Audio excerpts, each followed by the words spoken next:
Knowledge express, જાણકારીની speed. નમસ્તે, હું પ્રાધ્યાપક શિરીષ કુલકર્ણી, વડોદરાની મહારાજા સયાજીરાવ યુનિવર્સિટીની ફેકલ્ટી ઓફ કોમર્સમાં department of accounting and financial મેનેજમેન્ટમાં પ્રોફેસર રહ્યો, હેડ રહ્યો. બાદમાં ગુજરાત સરકારે મને સરદાર પટેલ યુનિવર્સિટી વિદ્યાનગરમાં કુલપતિ તરીકે નિયુક્ત કર્યો. આજે હું ગુજરાત ન્યૂઝના પ્રકાશભાઈ વર્માના કારણે દર્શકોની સામે છું. આજે હું વિષયને શરૂઆત કરું અથવા તો વિષય કયો છે એ ન કહેતા એની થોડીક પૂર્વ ભૂમિકા તમારી સામે મૂકવા માંગુ છું. એક તમે જાણો છો, અમિતાભ બચ્ચન, જયા બહાદુરી બંને એક્ટર જ છે, સિનેમાના પ્રખ્યાત કલાકારો છે. એક પત્રકાર છે, એ અમિતભાઈને મળવા ગયો, અમિતભાઈ સાથે વાત કરી કે અમિતભાઈ, તમે આટલી ઊંચાઈ ધરાવતા વ્યક્તિ છો તો તમે જયા બહાદુરી જેવા સાવ ઓછી ઊંચાઈવાળા સાથે કેમ લગ્ન કર્યા? ત્યારે અમિતભાઈએ જવાબ આપ્યો કે ભાઈ, મુસીબત જેટલી નાની હોય ને એટલી સારી. તો પત્રકાર બી અવળચંડાઈ તો કરે જ, એટલે એ પહોંચી ગયો જયા બહાદુરીની ત્યાં. એને કે તમે આટલા સુંદર, આટલા સોજવળ, આટલી તમારી વ્યવસ્થિત હાઈટ, આવું તેવું છે, તો તમે અમિતાભ બચ્ચન જેવા આટલા લાંબા વ્યક્તિની સાથે શું કામ લગ્ન કર્યા? ત્યારે જયા બહાદુરીએ જવાબ આપ્યો કે ભાઈ જો, પહેલા તો છે ને હું એવું નક્કી કરીને બેઠી હતી કે મારે લગ્ન કરવું જ નથી, પણ જેમ જેમ ઉંમર વધી ને એમ એમ જે મિત્રો છે, મા બાપ છે, સગાવાળા છે, આજુબાજુવાળા છે, બધા તૂટી પડ્યા હતા. એટલે પછી મારાથી એવું લાગ્યું કે ભાઈ નહીં, મારે લગ્ન કરવું પડશે. એટલે ત્યારે વિચાર કરતી હતી કે કેવા વ્યક્તિ સાથે લગ્ન કરવું. તો વિચાર કરતા કરતા મેં નક્કી કર્યું કે એવા વ્યક્તિ સાથે લગ્ન કરીશ કે જે મારી સાથે વાત કરતો હોય ને તો એને નજર ઝુકાવીને વાત કરવી પડે, એવા વ્યક્તિ સાથે હું વાત કરીશ. થયું શું? સિક્કાની બે બાજુ. હવે સિક્કાની બે બાજુ એટલે વિવાદ હોય જ, અને એ બી જો ભારત સરકાર હોય કે રાજ્ય સરકાર હોય, જો આવા સિક્કાની બે બાજુ વાળી વસ્તુ હોય એ તો જુદું છે કે એક પિક્ચરની અંદર અમિતાભ બચ્ચન સિક્કો ઉછાળે છે અને સો ઉભો ઉભો જ રહે છે, ત્યારે કોઈ વિવાદ નથી આવતો. પણ એકથી બીજા તરફ જ્યારે જતું રહે છે ત્યારે વિવાદ શરૂ થાય. વિરોધ પક્ષવાળા પણ આને એક બહુ સારું સાધન સમજે છે અને વિવાદ ઉભો કરવામાં વાંધો નહીં. જેમ અત્યારે રામ મંદિરના દાન પ્રકરણમાં ચાલે છે, વિવાદ ચાલુ જ છે. હવે આવા જે વિવાદોની અંદર એક જે વિષય ફસાયેલો છે, એ વિષયને હું અત્યારે તમારી સામે આખા સમય દરમિયાન વાત કરવાનો છું, અને એ વિષય છે પાસપોર્ટ. પાસપોર્ટ કદાચ આ વિવાદ પહેલા એવો કોઈ વિષય જ નહોતો, પણ જેવો આ વિવાદનો મુદ્દો છંછેડાયો, જે બી કારણ હોય, જેને બી આ શરૂઆત કરી હોય, ત્યારે વિષય એવો આવ્યો કે ભારત સરકારે કીધું કે પાસપોર્ટ આ નાગરિકત્વ એટલે નાગરિકતા છે, એનો કોઈ પુરાવો પાસપોર્ટ છે નહીં. તો પછી છે શું ભાઈ પાસપોર્ટ?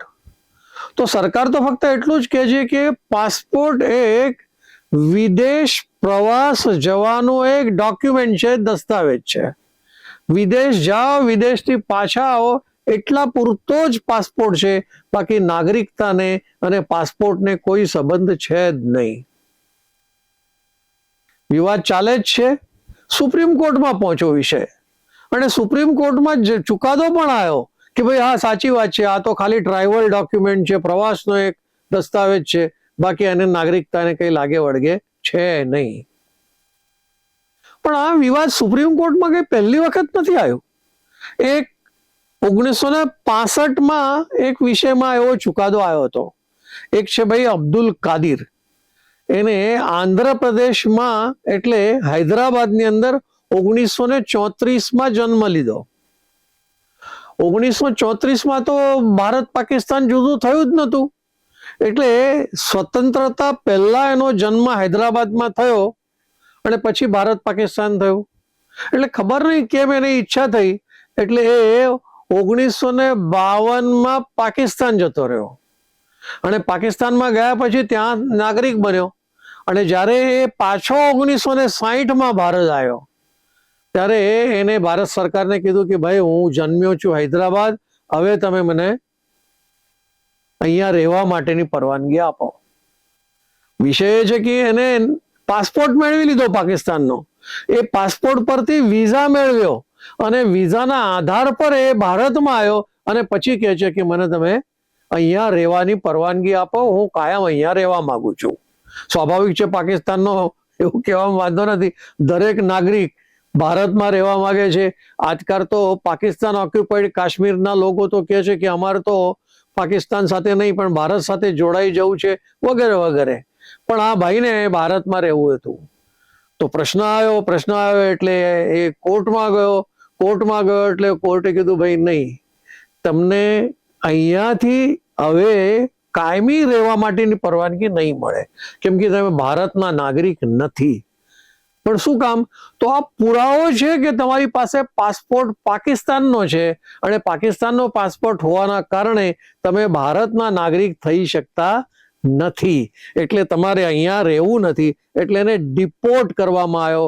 આપણી ત્યાં જે ફોરેન એક્ટ વાળો જે 1946નો હતો એના આધાર પર એ માણસને ડિપોર્ટ કરવામાં આવ્યો. પણ આ કઈ પહેલો કિસ્સો નથી. પણ આ કિસ્સામાં એક તો નક્કી થયું કે જેની પાસે પાસપોર્ટ જે દેશનો હોય એ દેશનો એ નાગરિક છે, એ તો નક્કી થયું. બીજો એક કિસ્સો છે, કદાચ બહુ જાણીતું નામ છે. રાજીવ ગાંધીના મૃત્યુમાં, એને અપઘાત કહો, એસાનેશન કહો, હુમલો કહો, એ હુમલામાં એક નલિની કરીને એક મહિલા હતી. હવે એ મહિલાએ એક દીકરીને જન્મ આપ્યો હતો અને એ જન્મ આપ્યો હતો એને 1992માં. મરેગા કરીને એને નામ આપ્યું હતું, મેઘરા કરીને નામ આપ્યું હતું. અને એ દીકરીને જન્મ થયો 1992માં. ક્યાં થયો? તામિલનાડુમાં. એટલે સ્વાભાવિક છે કે દીકરી ભારતની નાગરિક થાય. એને અને રાજીવ ગાંધીના એસિનેશન સાથે, હુમલા સાથે કોઈ સંબંધ જ નથી. એટલે એ મેઘારા અહીંયાની જન્મ મેળવેલો હોય તો પ્રશ્ન નથી આવતો. પણ થયું શું? એ મેઘારાને એની દાદી શ્રીલંકાથી આવીને એને લઈ ગઈ. ત્યાં લઈ ગયા પછી એને ત્યાં પાસપોર્ટ લીધો એટલે થઈ ગયું, શ્રીલંકાની નાગરિક થઈ ગઈ. પણ એ પાછી અહીંયા આવીને કહે છે કે હવે મને અહીંયા રહેવું છે. હવે જો કેવી દુવિધા છે, એ શ્રીલંકાનો પાસપોર્ટ અને જન્મ ભારતમાં. તો હવે આવો વિષય આવે ત્યારે એ પાછું કોર્ટમાં તો જાય જ. અને કોર્ટ આમાં અવઢવમાં હતી કે ભાઈ નાગરિકતા એની શ્રીલંકાની છે, જન્મ ભારતનો છે, તો હવે કરવાનું શું? સ્વાભાવિક છે, જન્મ ગમે ત્યાં તમે લીધો હોય પણ તમે જો ત્યાંની નાગરિકતા મેળવી હોય તો તમે ભારતીય નાગરિક બની શકતા નથી. પણ છતાંય એ કોર્ટમાં ગયા, કોર્ટમાં દાવો ચાલ્યો. ચુકાદો પણ કોર્ટે નથી આપ્યો. કોર્ટે કીધું ભાઈ જન્મ અહીંયાનો છે. પણ શું થયું? જન્મ જેનો બી થયો હોય, જ્યાંને પહેલા એક ભાઈનું આપણે કાદિરનું જોયું ને કે એને જન્મ અહીંયા થયો 1934માં, પણ ગયો પાકિસ્તાનનો પાસપોર્ટ લીધો એટલે નાગરિકતા ત્યાંની થઈ ગઈ. તો પછી નાગરિકતાનો એવિડન્સ, પુરાવો આ સ્વાભાવિક છે કે ભાઈ પાસપોર્ટ છે. પણ વિવાદ અત્યારે ચાલુ છે.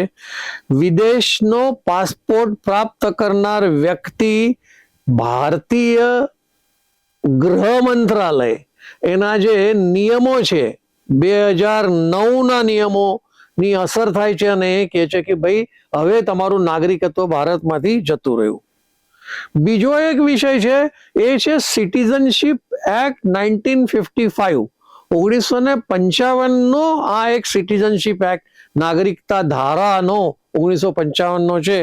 એમાં અલગ અલગ કલમો છે, એમાં પર્ટિક્યુલરલી કલમ 9 પેટા કલમ 2 આ ભારત સરકારને અધિકાર છે કે કોઈને નોંધી લેવો કે ભાઈ હા હવે તું સ્વેચ્છાએ અહીંયા આવે છે અને અમે તને નાગરિક બનાવીએ છીએ, તો ભારતની નાગરિકતા એને મળી શકે છે, નહીંતર એને નાગરિકતા નહીં મળે.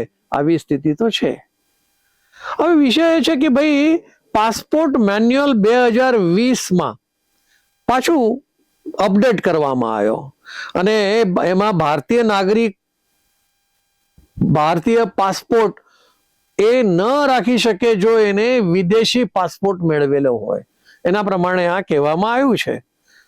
પણ પ્રમુખ પુરાવા તરીકે માનવામાં આવે છે કે ભાઈ નાગરિકતા પાસપોર્ટના આધાર પર આવી શકે. હવે વિચાર કરો, જ્યારે પાસપોર્ટ મેળવવાનો હોય ત્યારે એ પાસપોર્ટની અંદર તમારે શું શું દસ્તાવેજો આપવા પડે, એ પણ એક વિચારવા જેવા તો છે જ. પછી એને નાગરિક ગણવો કે નહીં ગણવો એ વાત જુદી છે, પણ પુરાવા શું શું હોય છે કે ભાઈ તારી ઓળખ શું છે, આઈડેન્ટિટી શું છે, એ માગવામાં આવે છે પુરાવામાં. બીજું માગવામાં આવે છે સરનામું, તારું સરનામું શું છે. ત્રીજું છે તારી જન્મ તારીખ શું છે, અને ચોથું છે નાગરિકતા. આ 4 દસ્તાવેજો સાથે જ માણસને નાગરિકતા મળી શકે, પાસપોર્ટ મળી શકે, એવું હું અત્યારે કહું છું. પણ પાસપોર્ટના વિષયમાં વિવાદ તો ચાલે જ છે. હવે આ ઓળખમાં જે દસ્તાવેજ આપવાના હોય છે તો આધાર કાર્ડ સ્વાભાવિક છે. એક આધાર કાર્ડ હોય એટલે માણસનું ઓળખ થઈ જાય. બીજું પાન કાર્ડ ચાલે. ત્રીજું વોટર આઈડી ચાલે. એટલે આ પ્રકારના ઓળખના દસ્તાવેજો આપણે પાસપોર્ટની અરજી કરતી વખતે આપવાના છે. પછી સરનામામાં શું આપી શકાય? ફરીથી આ તો આધાર, પાન કાર્ડ આ બધું તો આવે જ આવે, પણ સાથે સાથે ઇલેક્ટ્રિસિટીનું બિલ એ પણ આપણને આપી શકાય એવું છે. પછી મકાનનું ભાડા કરાર, તમે ભાડે મકાનમાં રહેતા હોય તો તમારે આ ભાડા કરાર આપવો જોઈએ, જેથી કરીને તમે અહીંયા રહો છો એટલે એ રહેઠાણનો મળી જાય. અથવા તો એની સાથે પાસબુક પણ ચાલે. જે કોઈ બેંકમાં તમારું ખાતું ખોલેલું હોય તો એની અંદર તો સરનામું આપેલું જ હોય, એટલે એ સરનામાનું ચાલે. ત્રીજો છે જન્મના વિષયમાં, જન્મ તારીખ જે આપવાની છે. તો જન્મની તારીખ તો આપણને કોર્પોરેશન આપે છે, કોર્પોરેશનના ડોક્યુમેન્ટ્સની અંદર હોય જ. બીજું તમારી સ્કૂલ લિવિંગ સર્ટિફિકેટ છે, એની અંદર પણ તમારો જન્મનો લિવિંગ સર્ટિફિકેટમાં તારીખ આપેલી હોય છે. ત્રીજો દસ્તાવેજ પણ છે, તમારી પાસે જો ડ્રાઇવિંગ લાયસન્સ હોય, એ ડ્રાઇવિંગ લાયસન્સની અંદર જન્મની તારીખ આપેલી હોય તો એ પણ આપણને ચાલે, એટલે પાસપોર્ટ લેવા માટે. પછી રહ્યું નાગરિકતા. નાગરિકતામાં એને ડિક્લેરેશન કર્યું છે કે ભાઈ હું ભારતીય નાગરિક છું, એક. અથવા બીજા દસ્તાવેજો પાસપોર્ટ વાળા માગી શકે. અને ત્રીજું પાછું પોલીસ વેરિફિકેશન તો થાય જ છે, અને પોલીસ વેરિફિકેશનમાં પણ નિશ્ચિત થાય છે કે ભાઈ આ ક્યાંનો છે, શું છે, ખબર પડે. તો પછી તમારી પાસે આ પાસપોર્ટ મળે છે, એના આટલા બધા ડોક્યુમેન્ટ જોયા પછી પણ જો હજી એવો વિવાદ ઊભો થતો હોય કે ભાઈ પાસપોર્ટ આ તમારા નાગરિકતાનો પુરાવો નથી, ખાલી ટ્રાવેલનો, પ્રવાસ માટેનો એક પુરાવો છે, આવું જ્યારે કહેવામાં આવે ત્યારે આશ્ચર્ય લાગે. વિચાર કરો, આ પાસપોર્ટના વિષયમાં ચાઇનામાં મોટા ભાગે બધા જ લોકોની પાસે પાસપોર્ટ છે.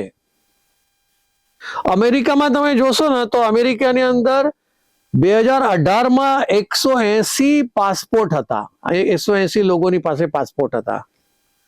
એ જો 2024નો જોશો ને તો 200 લાખ લોકોની પાસે પાસપોર્ટ અમેરિકામાં છે. તો ભારતની સ્થિતિ શું? ભારતમાં 145 કરોડ લોકોની સંખ્યા છે, તો આપણી ત્યાં કેટલા છે?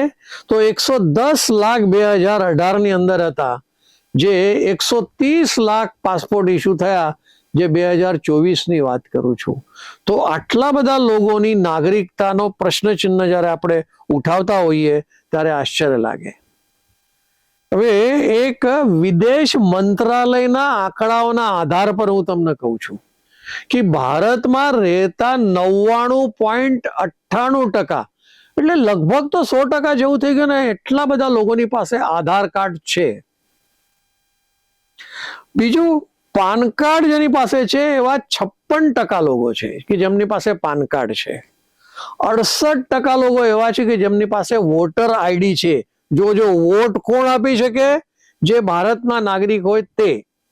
એટલે 68% એવા છે કે જેમની પાસે આ છે.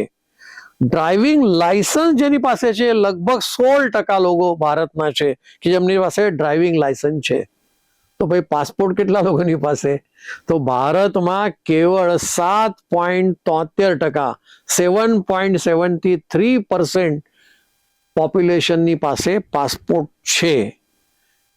હવે મેં જે સિટીઝનશીપ એક્ટની તમારી સાથે વાત કરી, ત્યારે સિટીઝનશીપ એક્ટ 1955 ની અંદર હંમેશા કલમ 1 તો નામ ને બધું હોય, 2 માં અધિકાર હોય વગેરે ડેફિનેશન્સ હોય, પણ 3 નંબરનો જે કલમ છે એ 3 નંબર કલમમાં જન્મથી તમે નાગરિક, આ એક વિષય છે.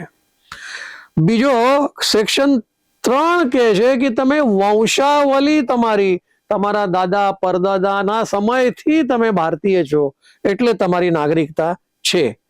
એવી રીતે સેક્શન 5 જે છે એ તમે જે મને થોડી વાર પહેલા કીધું, સરકારને તમે અરજી કરો ને એમાં સરકાર તમને મંજૂરી આપે એટલે તમે નોંધાયેલા નાગરિક છો, તો એવો સેક્શન 5 છે. સેક્શન 6 એવો છે કે જે તમારી વિદેશી નાગરિકતાને બેઅસર કરે, એવો સેક્શન 6 છે. તમે કદાચ જાણો છો કે સિટીઝનશીપ એમેન્ડમેન્ટ એક્ટ 2019માં થયો અને ભારતમાં કોઈ વ્યક્તિ એવો નહીં હોય કે જેને આ પ્રસંગ યાદ ન હોય. બહુ ધમાલ થઈ. શરજીલ ઇમામ હજી કોર્ટમાં ધક્કા ખાય છે, એને હજી સુધી નથી મળ્યું. એવા 2-4-6 લોકો જે બહુ ધમાલ કરતા હતા, ભારત દેશની વિરુદ્ધમાં બોલતા હતા, એ સિટીઝનશીપ એમેન્ડમેન્ટ એક્ટ 2019 એટલે CAA નામથી એ આંદોલન ખૂબ ચાલ્યું. એમાં ભારત સરકારે શું કહ્યું કે ભાઈ જે અફઘાનિસ્તાનમાં, બાંગ્લાદેશમાં કે પાકિસ્તાનમાં રહેતા હોય એવા હિન્દુ છે, બૌદ્ધ છે, પારસી છે, ક્રિશ્ચન છે, આવા જે લોકો છે એવા લોકોને જો ભારતની નાગરિકતા જોઈતી હોય તો એ નાગરિકતા તમને મળે. આંદોલન શાના માટે થયું હતું? કે અમારી નાગરિકતા છીનવાઈ જાય. મૂળ મુદ્દો શું હતો કે આમાં મુસ્લિમ શબ્દ નથી કે મુસ્લિમ જો પાકિસ્તાનમાંથી ભારતમાં આવે તો તમે એને નાગરિક બનાવો કે નહીં બનાવો. અફઘાનિસ્તાનમાંથી આવે મુસ્લિમ તો એને તમે નાગરિક બનાવો કે ન બનાવો. આવા વિષયથી આંદોલન લઈને લોકોએ શરૂ કર્યું, પણ ચિત્ર શું દેખાડ્યું કે ભાઈ અમારી નાગરિકતા છીનવાઈ જશે આ CAA આવ્યું ત્યારે. એટલે અર્થ શું થયો પાછો કે ભાઈ નાગરિકતા મળે જ્યારે ભારત સરકાર કહે ત્યારે. એટલે એની પાસે પાસપોર્ટ હોય, પાસપોર્ટ ન હોય તો પણ એને નોંધાયેલો સેક્શન 6B નવું આવ્યું. એટલે જે સેક્શન 6 હતું એમાં વિદેશી નાગરિકતા તમારી બેઅસર થાય એવા સેક્શનમાં આ લોકોને નાગરિક નોંધાઈને એમને નાગરિક બનાવવામાં આવતા, એટલે એમને પાસપોર્ટ મળે. એટલે પાસપોર્ટના વિષયમાં પાછો એક નવો મુદ્દો આવવાનો છે, NRC, national registration four citizenship. એટલે એવું પણ અત્યારે આવી રહ્યું છે. લોકો કેટલીક જગ્યા પરથી કેટલાક રાજ્યોની અંદર એ તરફ પ્રયાણ પણ કરી રહ્યા છે. ખબર નહીં આગળ શું થશે. પણ અત્યારે ડર ફક્ત એક જ રહેતો હોય છે કે જે પાસપોર્ટ છે એને તમે નાગરિકતા માટેનો દસ્તાવેજ નથી માનતા, કેવળ પ્રવાસ માટેનો જ માનો છો, તો જ્યારે પાસપોર્ટ આપો છો ત્યારે આટલી બધી કઠિન દસ્તાવેજો તમે એમની પાસે માગો છો, પોલીસ તમે ઘરે મોકલો છો, તો આ બધું કરવાની જરૂર શું છે? જન્મથી આવેલો હોય તો પણ એ જો વિદેશી નાગરિક બની ગયો હોય તો એને તમે નાગરિક બનાવતા નથી. કેમ? કેમ કે એની પાસે પાસપોર્ટ વિદેશનો છે એટલા માટે તમે એને ના પાડતા હોય. તો આવા બધા સંજોગોની અંદર પાસપોર્ટને શું કામ આપણે ભારતીય નાગરિકત્વ હોવું જોઈએ એવું કહેવું પડશે એવું લાગે છે. પણ કદાચ ભારત સરકારને એમ હોય છે ને કે આ બધા દસ્તાવેજો ઊભા કરેલા હોય. કેમ બંગાળની અંદર આપણે જોયું કે આધાર કાર્ડ પણ નકલી, રાશન કાર્ડ બી નકલી. તો આવા બધા નકલી દસ્તાવેજો ઊભા કરેલા હોય અને નકલી દસ્તાવેજોના આધાર પર પાસપોર્ટ મેળવેલો હોય તો એને આપણે નાગરિક કેમ ગણવું? એટલે એક સિક્કો એ સિક્કાની બે બાજુ, એટલે પાસપોર્ટ આ સિક્કો અને એની એક બાજુ છે નાગરિકતા મળે એનાથી પુરાવો ગણાય, અથવા બીજો સિક્કો છે કે ના ભાઈ આ તો તમારે કેવળ ને કેવળ એક ટ્રાન્સપોર્ટ માટેનો જ દસ્તાવેજ છે, એવું આ પાસપોર્ટ બે સિક્કાની બે બાજુઓ છે. ભવિષ્યમાં શું થશે પાસપોર્ટનું અત્યારે ખબર નથી. બસ આટલું કહીને હું મારી વાતને વિરામ આપું છું. આભાર. Knowledge express. જાણકારીની સ્પીડ.